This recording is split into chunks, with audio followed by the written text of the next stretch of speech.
Okay. ஆமா. இப்போ ஒரு இடத்துல அவங்களுக்கு அங்க சரியான ப்ராஃபிட் கிடைக்கல அப்படின்னா, உடனடியா உங்க சப்போர்ட் கிடைச்சிரும். அப்சல்யூட்லி. 3,00,000தோட நம்மளுடைய பாண்டிங் வந்து அப்படி இல்ல பண்ணிட அப்படின்றதுல முடியாதுல்ல. அப்படின்னா நீங்க அடுத்த 2 மாசத்துல வி சாய்ன்ற போர்ட்ல வந்து அவங்க மை சாய்ன்னு மாத்திப்பாங்க. பட் ப்ராஃபிட்ல உங்களுக்கு இது இருக்காது இல்லீங்களா? இல்ல, இல்ல. ஓகே. ஸோ ஸோ இங்க என்னன்னா, அது ப்ராமிசஸ் நான் டே 1ல இருந்தே வி சாய் ஆரம்பிக்கும்போதே வந்து பார்த்தீங்கன்னா, எனக்கு தெரிஞ்சு நெறைய மாடர்ன் டீ அவுட்லெட் பிராண்ட்ஸ்ல வந்துட்டு பிராண்ட் ஓனரா நான் தான் நெறைய இடத்துல மூஞ்ச காமிச்சுக்கிட்டு இருக்கேன். ஓகேங்களா? எனக்கு தெரிஞ்சு பெருசா வேற யாரும் காமிச்ச மாரி எனக்கு தெரியல. ஒரு ஐடியா போயிட்டு இருந்துச்சு. ஸோ அது வந்து அந்த டைம்ல நெறைய ஃப்ரான்ச்சைஸிஸ்லாம் வந்து 15, 20 லேக்ஸ்க்கு ஆஃபர் பண்ணிட்டு இருந்தாங்க. நானும் அதுக்கு ஈக்குவலா தான் ஒரு கான்செப்ட்ட ரெடி பண்ணிட்டு இருந்தேன். பட் இந்த கோவிட் வந்த டைம்ல நெறைய பேர் வந்து லாக்டவுன்ல வீட்ல இருந்த ஒரு விஷயம் நடந்தாலும் நெறைய பேருக்கு வேலை போயிடுச்சு. ஸோ வேலை போனப்போ நெறைய பேர் என்ன நினைச்சாங்கன்னா, நான் இனிமே இப்போ ஒர்க் பண்ணக்கூடாது. நானே வந்துட்டு ஓனா ஏதாவது பிசினஸ் ஸ்டார்ட் பண்ணணும்னு சொல்லிட்டு பல பேர் சொல்லிட்டு இருந்தாங்க. ஸோ அந்த மாதிரி நானே ஒரு மிடில் கிளாஸ்லேருந்து வந்தேன் அப்படின்னா, ஒரு லோவர் மிடில் கிளாஸ்னு கூட சொல்லலாம். வந்தேன் அப்படின்னா, இப்போ அவங்களாம் வந்து எவ்வளோ பெருசாக சேவிங்ஸ் வச்சிருக்க போகிறாங்க அப்படின்னு சொல்லிட்டு ஒரு அசஸ்மெண்ட் எடுத்து பார்த்தா, மேக்ஸ் டு மேக்ஸ் ஒரு 4-5 லேக்ஸ்க்கு மேலே அவங்க கிட்ட இருக்காது. ஓகேங்களா? அதுக்கப்புறமா நீங்கள் கடைக்குன்னு ஒரு பேர் வச்சிருப்பீங்க. அந்த பேரை வந்து ஒரு பிராண்டாக கிரியேட் பண்ணுறதுக்கு அட்லீஸ்ட் இன்னொரு 1 இயருக்கு மேலே எடுத்துரும். அதாவது அந்த கடை நல்லா பண்ணா சொல்கிறேன். ஸோ இது எல்லாமே நான் என்ன பண்ணுறேன்னா, அழகாக ஒரு சின்ன பாக்ஸில் போட்டுட்டு ஒரு கிஃப்ட் ரேப் பண்ணி இந்தான்னு உங்ககிட்ட கொடுக்குறேன்.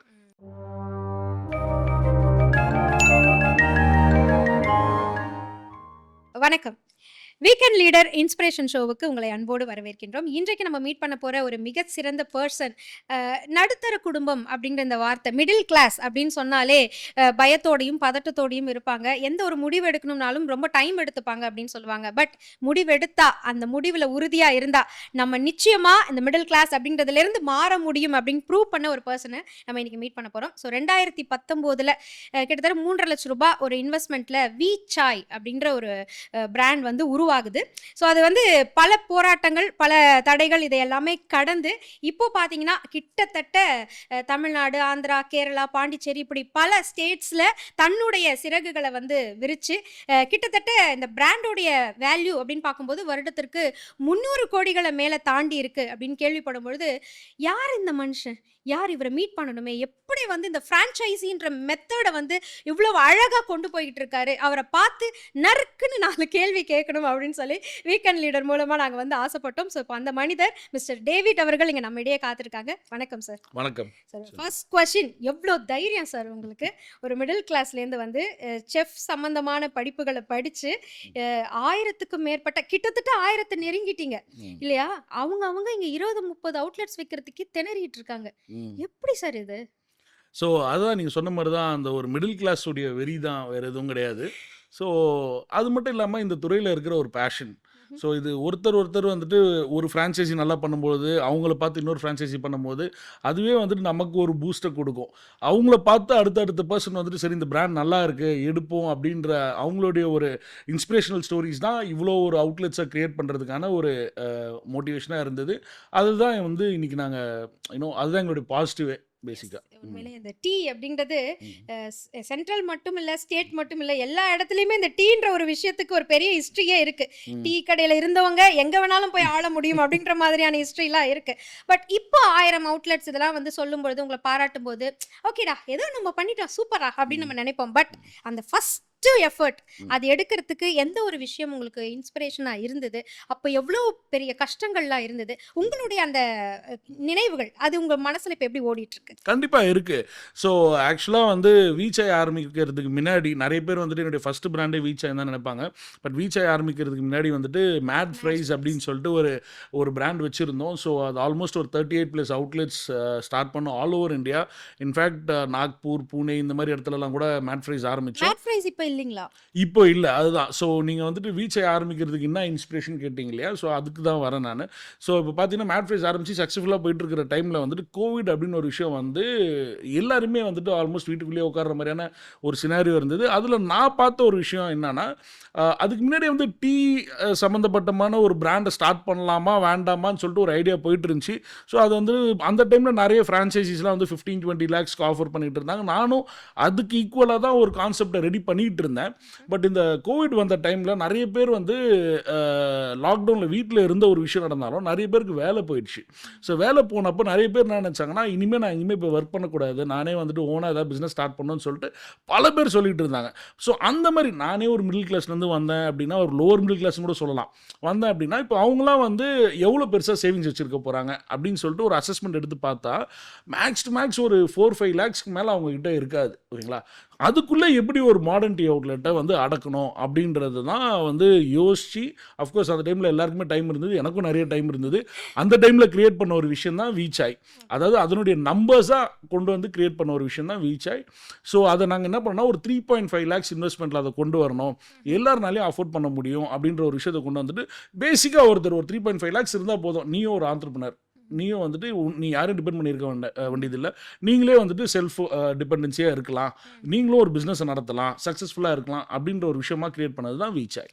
ஓகே. ஸோ கோவிட் எல்லாரையும் முடக்குச்சு. ஆனால் உங்களுடைய எண்ணங்களை வந்து இமேஜினேஷனை அந்த திட்டமிடுதலை வந்து முடக்க முடியல. அது இன்னைக்கு இவ்வளோ பெருசாக ஆயிருக்குன்னு சொல்லியிருக்கீங்க. ஓகே. 3.5 லட்ச ரூபா இருந்ததுன்னா ஒரு டீ கடை வச்சு வீச்சாய் மூலமாக வந்து சாதிக்கலாம்னு சொல்றீங்க. 3 லட்ச ரூபா இருந்ததுன்னா நான் தனியாகவே ஒரு டீ கடை வைக்கலாம், 2 லட்ச ரூபா இருந்தாலே போதுமே அப்படின்னு சொல்லக்கூடியவங்க இருக்காங்களே, இதுக்கு நீங்க என்ன ஆன்சர் பண்ணுங்க? தாராளமாக பண்ணலாம். இன்னைக்கு வந்து ஒரு கடையில் ஒரு கான்செப்ட் ஆரம்பிக்கிறதுக்கு முன்னாடி வந்துட்டு அந்த பட்ஜெட்டில் அந்த கடையில் அந்த கான்செப்ட் ஆரம்பிக்கலாமா முடியாதான்னு யோசிக்கிறத விட அதை ஆரம்பிக்கும்போது ஃபஸ்ட்டு வந்துட்டு அதுக்குன்னு ஒரு R&D ப்ராசஸ் இருக்குது.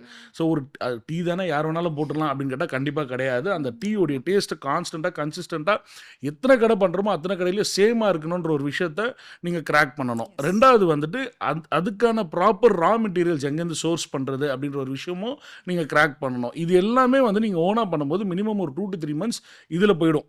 அதுக்கப்புறமா நீங்கள் கடைக்குன்னு ஒரு பேர் வச்சுருப்பீங்க, அந்த பேரை வந்து ஒரு பிராண்டாக கிரியேட் பண்ணுறதுக்கு அட்லீஸ்ட் இன்னொரு 1 yearக்கு மேலே எடுத்துரும். அதாவது அந்த கடை நல்லா பண்ணா சொல்கிறேன். ஸோ இது எல்லாமே நான் என்ன பண்ணுறேன்னா அழகாக ஒரு சின்ன பாக்ஸில் போட்டுட்டு ஒரு கிஃப்ட் ரேப் பண்ணி இந்தான்னு உங்ககிட்ட கொடுக்குறேன். ஓகேங்களா? ஸோ இன்றைக்கி வந்து ஒருத்தர் நடந்து போகிறாரு, ஓகேங்களா, ஒரு ரோட்டில் நடந்து போகிறாரு, அங்கே வந்துட்டு ஒரு XYZ கடை பார்க்குறாரு, ஒரு காஃபி கடை பார்க்குறாரு, ஒரு டீ கடை பார்க்குறாரு, அதே ஒரு 2 கடை தள்ளி ஒரு வீச்சாய் பார்க்குறாரு அப்படின்னா the probability of him going to வீச்சாய் இஸ் மோர். ஏன்னா அவர் வந்து அதை ஒரு பிராண்டாக ஆல்ரெடி அசஸ் பண்ணிக்கிறாரு. ஸோ ஓகே இங்கே போனால் ப்ளஸ் ஓகே இதே இன்ஸ்டன்ஸை இப்படி எடுத்துக்கோங்களேன், ஃபேமிலியாக ஒய்ஃபு பசங்களோட போகிறாங்க, ஒரு கடை இருக்குது, ஒரு டீ கடை இருக்குது, அங்கே வந்துட்டு பனியன் போட்டுட்டு ஒரு டீ மாஸ்டர் டீ ஆற்றிட்டு இருக்காரு, பக்கத்தில் இன்னொருத்தர் சிகரெட் அடிச்சிட்டு இருக்காரு, இந்த மாதிரி விஷயங்கள்லாம் நடந்துட்டு இருக்கும்போது ஒரு ஒய்ஃபும் பசங்களையும் அந்த இடத்துக்கு கூப்பிட்டு போகிறதுக்கு யாராக இருந்தாலும் யோசிப்பாங்க இல்லையா? அதே வந்து ஒரு 2 கடை தள்ளி வீச் ஆகிருக்கு அப்படின்னா டெஃபினட்டாக போவாங்க. ப்ளஸ் அங்கே வந்து பார்த்தீங்கன்னா டீயை தாண்டி நிறைய ஸ்நாக் வெரைட்டிஸ் இருக்குது, குழந்தைங்க என்ஜாய் பண்ணுறதுக்கான ஸ்நாக்ஸ் இருக்குது, லேடிஸ்க்கான ப்ராடக்ட்ஸ் அங்கே இருக்குது, லைக் பிரெட் ஆம்லெட் ஆகட்டும், சாண்ட்விச் ஆகட்டும், அவங்களுக்கு என்ன வேணுமோ அந்த ப்ராடக்ட்ஸுமே நம்மகிட்ட இருக்குது அப்படின்னு ஒரு ஃபேமிலியை வந்து என்ஜாய் பண்ணலாம். அதை தான் நான் சொல்ல வரேன். ஓகே. ஸோ இப்போ ஒரு 3.5 lakhs இருந்தது அப்படின்னா அவங்க வீச்சாயோடைய ஃப்ரான்ச்சைசி எடுக்கலாம் அப்படின்னு நீங்கள் சொல்கிறீங்க. பட் ஃப்ரான்ச்சைசி எடுத்த உடனே அவங்களுக்கும் உங்களுக்குமான அந்த கனெக்ட் அங்கேயே முடிவடைகிறது அப்படின்ற மாதிரி நான் கேள்விப்பட்டேன். ஏன்னா ப்ராஃபிட் எல்லாம் அவங்களுது. இந்த 3.5 lakhs மட்டும் தான் நீங்கள் இன்வெஸ்ட்மெண்ட் பண்ணுறீங்க, ப்ராஃபிட் ஃபுல்லாக உங்களுது அப்படின்றீங்க. இது வந்து ரிஸ்க் எடுக்கிறது வந்து அவங்க மாதிரி தெரியுது. ஆக்சுவலாக ஃப்ரான்ச்சைசி எடுக்கிறது யாருக்கு லாபம், உங்களுக்கா எடுக்கிறவங்களுக்கா? ஆக்சுவலாக வந்து நாங்கள் வந்து அந்த மாதிரி நீங்கள் ஃப்ரான்ச்சைஸி எடுத்த உடனே நீங்கள் யாரும் நாங்கள் யாரோன்னு சொல்லிட்டுலாம் நாங்கள் விட்டுட்டு போக மாட்டோம். அதாவது இந்த மாடர்ன் டீ அவுட்லெட் கான்செப்டில் over a period of time நிறைய பிராண்ட்ஸ் உள்ள வந்து இந்த மார்க்கெட்டை ஓரளவுக்கு ஸ்கேட்டர் பண்ணிட்டாங்க. ஸோ இங்கே வந்து ஸ்டேபிளாக நிற்கக்கூடிய ஃபியூ பிராண்ட்ஸில் வீச்சாய் ஒன் ஆஃப் தி பிராண்ட்ஸ் அப்படின்னு சொல்லுவேன், நான் ப்ரௌடாகவே சொல்லுவேன். ஏன் அப்படின்னா ஃபர்ஸ்ட் அண்ட் ஃபார்மோஸ்ட் நாங்கள் வீச்சாய் ஆரம்பிக்கும் போதே வந்துட்டு ராயல்ட்டி அப்படின்ற ஒரு எலிமெண்ட் இருந்தது. ஏன்னா இப்போ ஒரு ஃப்ரான்ச்சைசி கொடுக்குறோம் அப்படின்னா ஃப்ரான்ச்சைசி கொடுத்ததுக்கப்புறமா ஏதோ ஒரு ரீசனால ஒரு 6 months 7 months கழிச்சு உங்களுக்கு பிஸ்னஸ் கம்மியாக இருக்குது, அப்போ அந்த டைமில் வந்து உங்களுக்கு ஒரு சப்போர்ட் தேவை அப்படின்னா இந்த ராயல்ட்டியான விஷயங்கள் தான் வந்துட்டு ஒரு ப்ரொமோஷனல் ஆக்டிவிட்டி ரன் பண்ணுறதுக்கு யூஸ் ஆகும் எங்களுக்கு. But over a period of time நிறைய பிரான்ச் வந்துட்டு வீச்சாய் ராயல்ட்டி சார்ஜ் பண்ணுறாங்க, நம்ம ராயல்ட்டி இல்லைன்ற ஒரு டேக்லைனை வச்சு நம்ம ஃப்ரான்ச்சைசி விற்போம், அப்போ நிறைய பேர் நம்மகிட்ட வருவாங்க அப்படின்ற மாதிரி ஒரு விஷயத்தில் ஸ்டார்ட் பண்ணாங்க. ஸோ அதனால என்ன ஆயிடுச்சு, காம்படிஷனால நாங்களுமே ஃபைனலாக ராயல்ட்டி இல்லைன்னு தான் சொன்னோம். ஓகேங்களா, ராயல்ட்டி சார்ஜ் பண்ணுறது கிடையாது. ஸோ இதனால என்ன ஆயிடுச்சுன்னா அவங்களுக்கும் நமக்கும் இருக்கிற ஒரு பெரிய டிஃப்ரென்ஸ் என்னன்னா, நான் மந்த்லி வந்துட்டு அட்லீஸ்ட் ஒரு 10 to 15 அவுட்லெட்ஸ் ஈஸியாக நாங்கள் வந்து பண்ணிட்டு இருக்கோம், ஓப்பன் பண்ணிட்டு இருக்கோம் புது அவுட்லெட்ஸ். ஸோ உள்ள வர ஃபண்ட்ஸ் அதிகம். ஸோ நான் என்ன பண்ணுவேன்னா, அந்த ஃபண்ட்ஸ் எல்லாத்தையும் நான் எடுத்துட்டு போகிறது கிடையாது. ஓகேங்களா, அந்த ஃபண்ட்ஸ் எல்லாமே நான் திரும்ப ரொட்டேட் பண்ணுவேன் in terms of marketing activity for all the franchises. இப்போ வந்து உங்களுக்கு உங்கள் கடை சரியாக போகலை அப்படின்னா உங்கள் கடையை ஃபஸ்ட்டு அசஸ் பண்ணும், எதுக்காக சரியாக போகலை, எங்களோட எஸ்ஓபி மெத்தடை சரியாக மெயின்டைன் பண்ணலையா, இல்லைனா அங்கே வந்து வேறு ஏதாவது ப்ராப்ளமா, இல்லைனா டீ லீவ்ஸில் இஷ்யூஸா, இல்லாட்டினா வாட் எவர் லொக்கேஷன் ப்ராப்ளமா, எதுன்னு அசஸ் பண்ணிவிட்டு அதுக்கு என்ன மார்க்கெட்டிங் கரெக்டாக இருக்குமோ அந்த ஃபண்ட்ஸை நாங்கள் அங்கே இன்வெஸ்ட் பண்ணி கொடுப்போம். அது நிறையவே பண்ணிட்டும் இருக்கோம். ஓகே, இப்போ ஒரு இடத்துல அவங்களுக்கு அங்கே சரியான ப்ராஃபிட் கிடைக்கல அப்படின்னா உடனடியாக அவங்க சப்போர்ட் கிடைச்சிரும். 3 லட்சத்தோட நம்மளுடைய பாண்டிங் வந்து அப்படி இல்லை பண்ணிட அப்படின்றதுல. முடியாதுல்ல. அப்படின்னா நீங்க அடுத்த 2 மாசத்துல வி சாயின்ற போர்டில் வந்து அவங்க மை சாயின் மாத்திப்பாங்க. பட் ப்ராஃபிட்ல உங்களுக்கு இது இருக்காது இல்லைங்களா? இல்ல. ஓகே. ஸோ இங்க என்னன்னா, அது ப்ராமிசஸ் நான் டே 1ல இருந்தே வி சாய் ஆரம்பிக்கும் போதே வந்து பாத்தீங்கன்னா, எனக்கு தெரிஞ்சு நிறைய மாடர்ன் டி அவுட்லெட் பிராண்ட்ஸ்ல வந்துட்டு பிராண்ட் ஓனரா நான் தான் நிறைய இடத்துல மூஞ்ச காமிச்சிக்கிட்டு இருக்கேன். ஓகேங்களா, எனக்கு தெரிஞ்சு பெருசா வேறு யாரும் காமிச்ச மாதிரி எனக்கு தெரியல. ஓகேங்களா, ஸோ நான் வந்து அது எதுக்குன்னு கேட்டிங்கன்னா, I am responsible for my brand அப்படின்றது தான். அண்ட் என்னுடைய ஒரு விஷயம் என்னன்னா, இப்போ இன்னைக்கு கிட்டத்தட்ட 1000 கடைகள் இருக்கு அப்படின்னா அந்த 1000 ஃப்ரான்ச்சைசிஸோடைய நம்பர் என்கிட்ட இருக்கு, என்னுடைய நம்பர் அந்த 1000 ஃப்ரான்ச்சைசிஸ் கிட்டயும் இருக்கு. ஓகேங்களா, ஸோ அஃப்கோர்ஸ் நம்மகிட்ட டீம் இருக்கு, நம்மகிட்ட ஜெனரல் மேனேஜர் இருக்காங்க, விபி சேல்ஸ் இருக்காங்க, அண்ட் எல்லா கம்பெனிலையும் கஸ்டமர் சப்போர்ட்னு ஒரு டிபார்ட்மெண்ட் இருக்கிற மாதிரி என் கம்பெனியில் ஃப்ரான்ச்சைசி சப்போர்ட்னு ஒரு டிபார்ட்மெண்ட் இருக்கு. ஓகேங்களா, ஸோ அவங்களுடைய ஒர்க் என்னன்னா, ஒரு நாளைக்கு 25 ஃப்ரான்ச்சைசிஸ்க்கு ஃபோன் பண்ணி கடை எப்படி போகுதுன்னு கேட்கறது மட்டும் தான் அவங்க ஒர்க்கு. ஓகேங்களா, ஸோ நிறைய பேர் என்ன சொல்றாங்கன்னா, டேவிட் சார் வந்து பிஸியாக இருப்பாரு, அவருக்கு ஃபோன் பண்ண வேண்டாம், அவர் டிஸ்டர்ப் பண்ண வேண்டாம்னு சொல்லிட்டு அவங்க பிரச்சனைகளை கொண்டு வர்றதே வந்து யோசிக்கிறாங்க. ஸோ அதை உடைக்கிறதுக்கு நாங்கள் என்ன பண்ணோம் அப்படின்னா, சரி நீங்கள் கொண்டு வராதீங்க, உங்களை டெய்லி நாங்கள் ஃபோன் பண்ணி கேட்குறோம் எப்படி பண்ணுதுன்னு சொல்லிட்டு எங்கள் டீம்லேருந்து ஃபோன் பண்ணி கேட்பாங்க. அஃப்கோர்ஸ் ஒரே ஃப்ரான்ச்சைசிக்கு டெய்லி பண்ண மாட்டாங்க, ஒரு நாளைக்கு 25 பேர் பண்ணுவாங்க.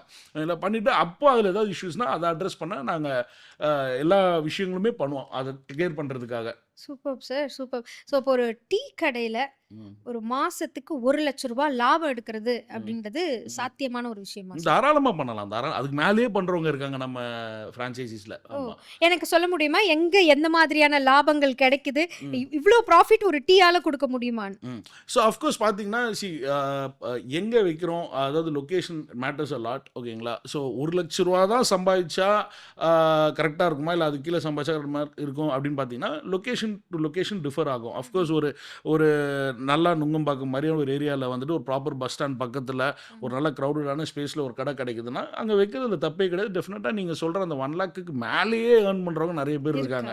ஓகேங்களா, ஸோ இதே வந்து இன்னைக்கு வந்து மைக்ரோ மார்க்கெட் அதிகமாகிடுச்சு. இப்போ ஃபார் எக்ஸாம்பிள் இந்த ஒரு கொஸ்டின் அட்ரஸ் பண்ணணும்னு நான் என்ன சொல்லுவேன்னா, நான் சின்ன வயசில் இருக்கும்போது வந்துட்டு எங்கள் வீட்டில் ஏதாவது ஃபெஸ்டிவல்னா துணி வாங்குறதுக்கு நாங்கள் என்ன பண்ணுவோம்னா, குளத்தூர்லேருந்து கிளம்பி டி நகருக்கு தான் வருவோம். ஓகேங்களா, ஸோ எல்லாருக்குமே ஹப் எது அப்படின்னு பார்த்தீங்கன்னா டி நகராக தான் இருக்கும். ஓகேங்களா, ஸோ அங்கே தான் போய் ஷாப்பிங்கே பண்ணுவோம். பட் இன்னைக்கு சினாரியோ அப்படி கிடையாது. ஓகேங்களா, எங்களுக்கு வந்துட்டு பார்த்தீங்கன்னா இப்போ குளத்தூர்லேயே பல பிராண்ட்ஸ் இருக்காங்க, எல்லாமே அங்கே வந்துருச்சு. அப்படின்னும் போது நான் டி நகர் தான் வந்து வாங்கணுன்ற அவசியமே இருக்கிறது இல்லை.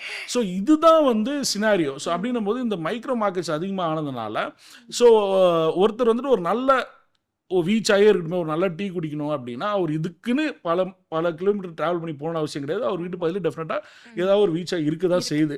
அண்ட் அவங்க வந்துட்டு அந்த ஏரியாலேயே இருக்காங்க அப்படின்னா அவங்க டெஃபினட்டாக ஒரு நல்ல ரெவன்யூவை அங்கேயும் ஜென்ரேட் பண்ணலாம். ஓகேங்களா, ஸோ அங்கத்தி ரெண்டல் ஒரு நுங்கம்பாக்கம்ல இருக்கிற கடையோடைய ரெண்டலும் இந்த ரெண்டலும் டெஃபினட்டாக டிஃப்ரென்ஸ் இருக்க தான் செய்யும். ஸோ இந்த ரெண்டல் இதனோட இன்வெஸ்ட்மெண்ட்டு இதனோட பாயிண்ட் ஆஃப் வியூவில் பார்க்கும்போது இவங்களும் ஒரு நல்ல ப்ராஃபிட்ஸ் எடுக்க தான் செய்வாங்க. ஓகேங்களா, நம்பர்ஸாக சேமாக இருக்காது, பட் அவங்களோட ஓவரேஜை கம்பேர் பண்ணும்போது டெஃபினட்டாக ஈக்குவலான ஒரு ப்ராஃபிட்ஸை தான் கொண்டு போவாங்க.